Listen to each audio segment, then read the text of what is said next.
Women often go to their doctors in hopes of understanding why they're not able to get pregnant, trying to figure out what's preventing them. Instead of getting answers, they're often told answers like this. Everything looks fine. Everything's totally normal. Just keep trying. Being diagnosed with unexplained infertility happens so often that so many of you just accept that diagnosis and believe there's absolutely nothing that can be done about it. Luckily, one of my program members, Jamie, decided that that wasn't an acceptable answer for her. She decided that she wanted to do something about this and she wanted to figure out why she wasn't able to get pregnant. And that's the exact story that I'm going to share with all of you today. She knew something was wrong. She just didn't know what it was. So she needed help to find out what was going on and what to do about it. As a result, she was able to figure out, or we were able to figure out what was going on, and she was able to get pregnant in a matter of months. Keep watching because I'm going to talk about what we did for her and possibly what you should be doing too. My name is Dr. Marc Sklar, also known as the fertility expert, and welcome to Fertility TV, your YouTube channel dedicated to helping you get pregnant. I've been helping couples for over 18 years through my online programs, which allow everyone in the world to participate and get pregnant, and right here in San Diego at both of my clinics. And since I mentioned my online programs, I just want to let you all know that my Hope Fertility Coaching Program is open for enrollment. So if you want private coaching, if you want help figuring out why you're not able to get pregnant, and you want my team to support you, then I want to invite you to apply to see if you qualify to join the Hope Fertility Program. Use the link in the description below to apply. So in just a moment, I'm going to actually share Jamie's testimonial. I want you to hear from her in her own words what it was like, what it meant, and what the results were for her. Before I do that, I want to hear from all of you. Comment below and let me know. Have you been told that you have unexplained infertility? If so, what did you do about it? Did you say, okay, well, there's nothing I can do? Or did you say, no way, I'm going to figure out why and what's going on? Comment below and let me know. So now, let's hear from Jamie. I got pregnant very easily again, but I miscarried, which happened, so didn't really think much of it. And then it happened again, and it happened again and again and again. It happened like 7 or 8 miscarriages in a row. I just, it's like you think there's something wrong with me, and, I really wanted one more baby, and I couldn't understand what changed. I didn't, it's not like I waited another 10 years to try. And here's the thing, we already hear from Jamie right from the get-go, okay? She had multiple miscarriages, not just one, many. I think her number, I think she said 7 or 8, and it could very well have been that many. It could have been actually more because some of them were chemical pregnancies as well. But she had many losses, and remember, when we started this video, we talked about unexplained, so she had all these recurrent pregnancy losses, and they still said everything was okay. I was much older now than maybe when I had my other kids. Okay, a little older. It was just like very confusing for me and very kind of lonely because, again, it's like when you go through fertility issues, it seems like everyone around you is having babies, no problem. And I just was like, well, it's not that bad compared to other people's stories, but I was definitely struggling emotionally. And also just medically, clearly there was something going on. And no one could give me any answers because I did go to I work at a hospital, a very good hospital actually, and I had the whole workup fertility wise, and they at the end couldn't explain anything. It was sort of unexplained secondary infertility. The imaging studies that were done came back fine. My husband's semen analysis was like really good, excellent, no problems there. So I didn't have any answers, but I knew that there was something wrong, and I had asked for some more testing. So before I let her continue, I want to just point out a couple things here.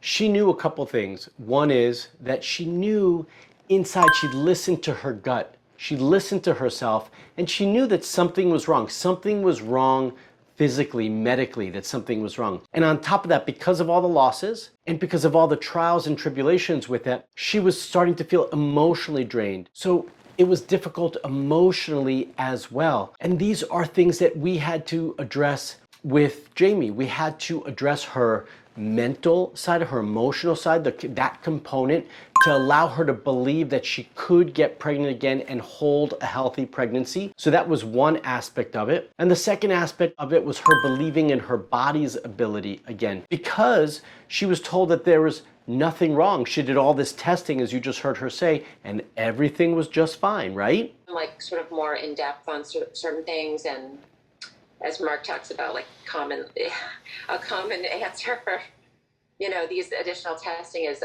no, like we don't do that. It's not important. It's not, we don't need to go there. I found Mark just sort of following some other fertility people on Instagram. Before she talks a little bit more about how she found me and what happened next, I do want to say this comment that she said about the additional testing, that she was told that no, they're not necessary, they're not going to give us answers. This is a common answer that you get from your healthcare provider. It's okay to be aggressive. It's okay to be proactive and request those labs. I want everyone listening to also know that if one person says no, it doesn't mean you give up. You find somebody who's going to get you what you need and get you the answers that you deserve, which is what Jamie did. So let's keep listening. His name popped up and I started following him, and I just really, something clicked in my brain. I really liked what he was offering, and his presence. Like, it felt like, oh, this is somebody who may be able to help me, because he specifically, helps people who maybe go to their traditional doctors and they don't really get very far. So I just I messaged him, and right away he said, absolutely, we're going to do, he did some digger deeping for me. So he did a very in-depth nutrient panel on.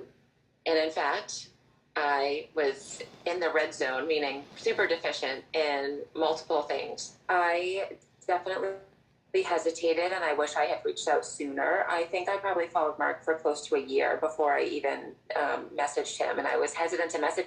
I will never forget how lonely and isolated I felt, and how just as a female going through fertility issues specifically, it's like you really feel like either you're broke and like there's something wrong. Like, for the first time in my life, very depressed.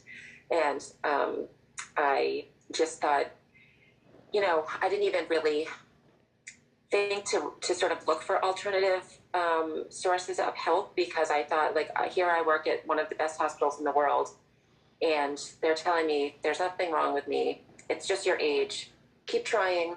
Something will eventually work at some point. So at some point, and she says she wished she had looked sooner. So I do want to comment on that, by the way, for everybody listening. Is I hear that often, and I want to encourage all of you, just listen to your gut. Listen to your female intuition that's telling you either something's wrong, you deserve more answers, you need to look elsewhere, right? Sometimes we bury that because we don't want to listen, and I want to encourage you all to listen to that, which is what Jamie started to do at some point. And she also started to recognize is that she needed more answers, that she wasn't getting those answers there. So when she reached out to me and she told me her history of extensive pregnancy loss, I knew that we needed to look deeper. I knew that we needed to look for answers. And I also knew that we were going to find something. And that's really the key here, is that we needed to find the real things for her. There were some nutrient deficiencies that needed to be addressed. And so we started to address those things, which is often the case for many of us, because we don't get what we need from the food and environment and the water that we drink, right? We don't get the nutrition, we don't get the minerals, we don't get the nutrients that we need and that we deserve and used to get many, many years ago, which is why we also ran that panel for her. Thank God I came across Mark, because his message was, his message of hope, of course, is so positive and uplifting, which is what I needed to hear at the time, because I just felt like I definitely felt hopeless. Because this had been going on for a couple of years, and I just thought, all right, that's it for me. Like, his approach was different, and he did often have clients who, their doctor said the same thing. Oh, there's nothing wrong that we can see here. Maybe it's either not going to happen or it's just a matter of time. And I didn't want a matter of time, because I had already been struggling for 2 years. So I wish I had reached out sooner. But I really felt like the second I spoke with Mark individually and had a conversation, I don't know, it just felt right. Like his, I don't know, his demeanor, his words of encouragement, just I really, something clicked. I didn't feel like it was like someone just trying to make money off me at all. If I felt that, I wouldn't have gone forward with the the program, because I my suspicions and his suspicions were correct. There was something wrong, and had I listened to my conventional doctors, I would have never found the answers. So here's the thing. We needed to dig deeper for Jamie. As many of you, we also have to dig deeper. But with her history, I was able to see that there were a lot of tests that weren't run that had to do with recurrent pregnancy loss. So we ran those tests, okay? And we did find out that there was an issue with her NK cells, which did need to be addressed. We also looked at those micronutrients, which I mentioned earlier, and those need to be addressed. When you start looking at zinc deficiencies and vitamin D deficiencies and so forth, those things need to be supported and addressed as well. And often when I talk about recurrent pregnancy loss, I never forget to mention male factor. And even though Jamie mentioned in the beginning that her husband's semen analysis was great, when we ran a DNA fragmentation test, we did come to find out that there was a slight issue there that also needed to be supported, which is a very common reason, by the way, why we have recurrent pregnancy loss or miscarriages on the male side. So these were all variables that needed to be addressed, and I want to encourage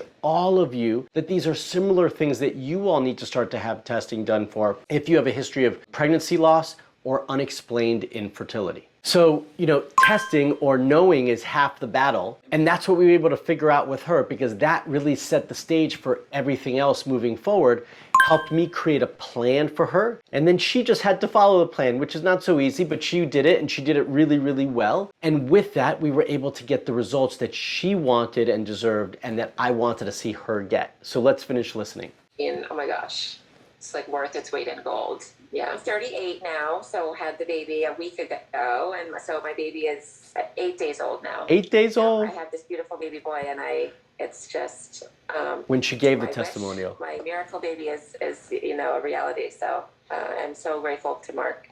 And I told him that, and I said I will never forget this help that he gave me, because it is a miracle. Every baby's a miracle, but this specifically, I know that I reached out to the right person. So for me, I hold all my patients dearly in my heart because I want to support them. I want to see the results. Jamie holds a special place in my heart because of where she was when she came to me. It was difficult. She didn't believe in herself. She didn't believe it was possible. She was down and depressed, as she said, and she was able to turn it around. It was just that little spark of hope, right, that allowed her to turn it around, to start to believe in herself. And a lot of that happened when we were able to get real answers, which started with real testing. So I want to encourage all of you, listen to your gut, listen to your female intuition, believe in yourself, and more importantly, you deserve answers. So get answers as to why things are not working out for you. And from there, the path starts to become brighter. The direction of where you need to go brightens up and becomes a bit easier and more straightforward. And I want that for all of you. So again, just a little reminder for all of you, leave a comment below. Let me know, what did you like about Jamie's story? What resonated with you? And what's the one thing that you're gonna take out of this story and start to incorporate into your own fertility journey? I wanna hear from you, so let me know, comment below, please. As a little reminder, if you want to try to achieve the same results as Jamie, then I want to invite you to apply for a discovery call to see if you're the right fit for my Hope Fertility Coaching Program. This is the program that Jamie joined, she was a part of, and that we were able to get answers for her, and I hope to be able to get answers for you too. So again, if you want to apply, you can use the link in the description below. If you like this video, give it a thumbs up. If you are not already subscribed to my YouTube channel, then you need to be, so hit that bell to subscribe and get notified when I put out a new video for all of you. All right, everybody, until the next video, please stay safe, stay healthy, and most of all, stay fertile.